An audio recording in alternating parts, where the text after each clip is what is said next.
Good day and welcome to SCO BRICS Insight, where we look at what's really going on in the world of the BRICS. Now, in the coming decades, the term decoupling will undoubtedly replace globalisation and become the main and most frequently discussed concept.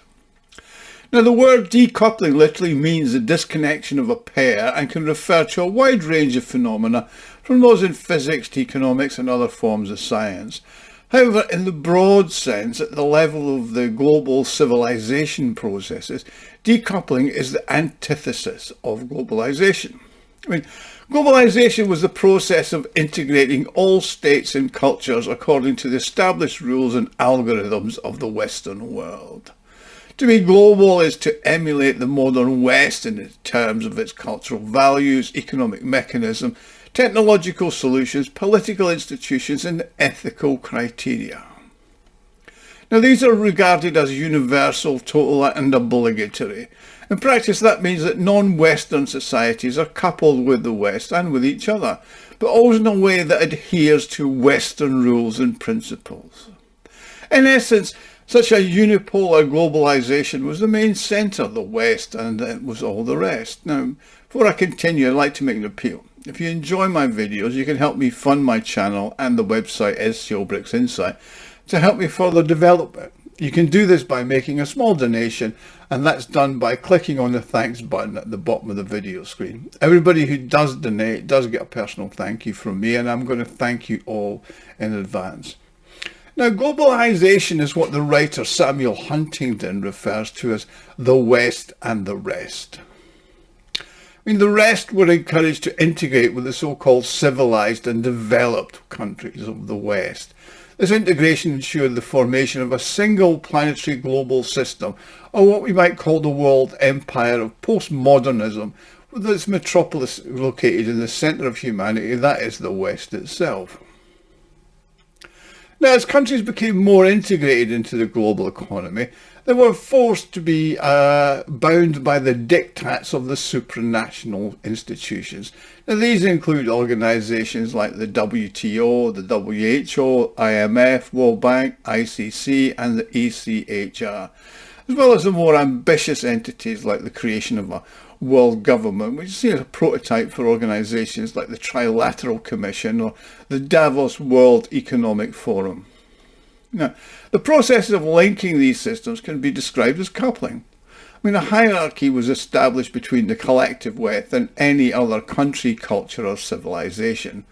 And this was characterized by a clear leader-servant dynamic. The West assumed the role of the dominant partner, while the non-West assumed the role of the subordinate partner. The entire system of world politics, economics, information technology, finance and resources was formed along this axis of coupling. In this context, the West represented the future. The concepts such as progress, development, evolution and reforms were seen as a means of catching up with the West and developing in a similar fashion. From the perspective of the globalists, the world's divided into three distinct zones. The so-called rich and developed North, which is the West, including the USA, the EU, as well as Australasia, plus Japan and South Korea. The semi-periphery countries, primarily the relatively developed BRICS countries, and then the poor South, which is everybody else. China became involved in the globalization in the early 1980s under Deng Xiaoping. Russia, on less favourable terms, became involved in the early 1990s under Yeltsin, but prior to that, Gorbachev's reforms were also aimed at coupling with the West, particularly if you remember his speech about the common European home. Now, another BRICS member, India, then became involved, and each country locked into the West, and this meant joining the process of globalization. Now, the most significant factor in the reversal of globalization vector was the Russian President Vladimir Putin's policies. He initially sought to include Russia in with its entry into the WTO, but he also simultaneously insisted on Russia maintaining its sovereignty. Now, this was a clear contradiction to the main position of the globalists, namely the movement towards de-sovereignization, denationalization, and the prospect of establishing a world order. Putin therefore promptly distanced himself from the IMF and the World Bank, correctly observing that these institutions utilise coupling in the interests of the West, particularly the USA, in a manner that's contrary to Russia's own interest. I mean, globalisation is the phenomenon that has its roots in the West and has remained largely a Western-centric theme throughout its history. I mean, given that the United States and the globalist elites have played a dominant role in its development, I mean, that's why globalisation was achieved through this process of coupling, with all the parties involved in the process acting in accordance with the established rules and guidelines at global and regional level, according to the US's rules-based order. Now, the globalisation processes gathered pace from the beginning of the 1980s to early 2000s, and that's when they really started to slow down. I think the economic crisis of 2008 particularly pointed this out. Now, from this point onwards, the decoupling assumes its full significance. This is not simply a severance of ties. It's a new mode of operation for two systems, each of which now require to be entirely independent of each other. From the perspective of the US and the EU, decoupling represents a form of retribution against Russia for its incorrect behaviour, namely its forced separation from the process and instruments of development.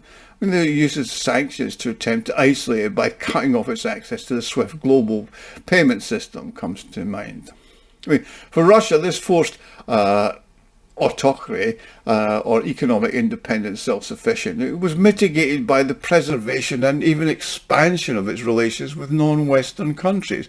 And that represented a crucial step towards the restoration of its comprehensive geopolitical autonomy, which had been significantly eroded during the late 1990s and into 2000s. In any case, it's clear that Russia's initiated this process of decoupling from the West and the globalism it promotes. And that's just the start. The inevitable stages are yet to come, and Russia is therefore entering a new phase of economic and political independence with a clear and irreversible strategy. Now, it's evident that coupling refers to the integration of a country into the West, which involves recognising the West's structures, values and technology as universal and then becoming dependent on them. I mean, this is accompanied by the desire to join, catch up and then follow, and in some cases use import substitution of products for those that have been excluded from the Western market, which is Russia's doing very successfully. Now, the decoupling of China and the United States is inevitable, and that's already begun due to the trade wars. Now, the key issue is that the West is seeking to implement this strategy in a way that's beneficial to itself, whereas China is striving for the opposite outcome, namely to advance its own interests. In China, which has benefited enormously from globalisation, but this issue is now under review, and the country is seeking to develop its own model of capitalism, which is inextricably linked with the success of the integration of the Greater Eurasia, together with Russia, and the implementation of its One Belt, One Road project. I mean, the essence of relations between China and the West in the coming decades will be determined by decoupling.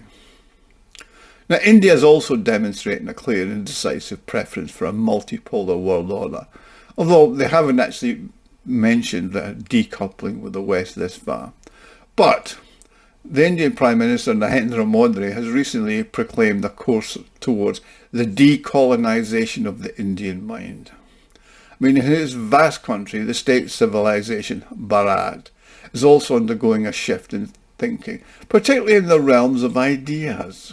I mean, this represents a significant move towards intellectual decoupling. I mean, the Indian population and intelligentsia are no longer inclined to accept the Western forms of thinking, philosophy and culture as its unconditional model.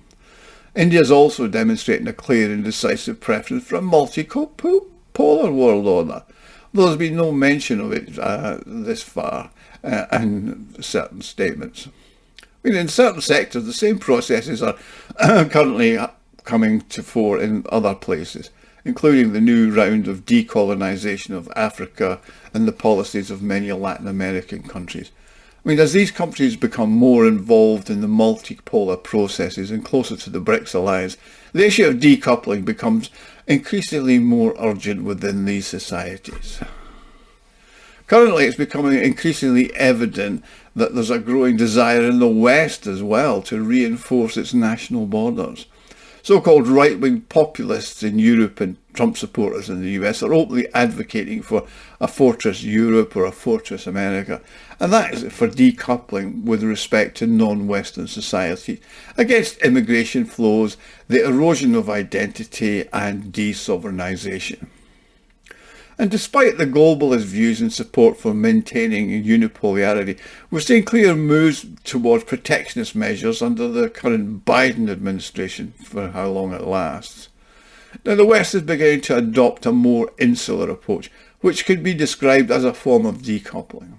I began by noting the term decoupling will be a key concept in the coming decades, and it's evident that this process will be significant and complex, and it's going to require a multifaceted approach from all the players. It's going to necessitate all the intellectual, philosophical, political, organisation and cultural efforts from the societies and countries involved, particularly those of the BRICS. As they move away from the global West, it's vital that they reinforce their own values, traditions, cultures, principles, beliefs and their custom. At this stage, Russia and the BRICS are the only ones taking initial steps in this direction. So, we shall see, but decoupling is definitely taking place. Thank you for watching, and please like and subscribe. If you enjoyed this video, you can help me fund the channel and the website SCO BRICS Insight.com by clicking on the thanks button at the bottom of the screen. Thank you.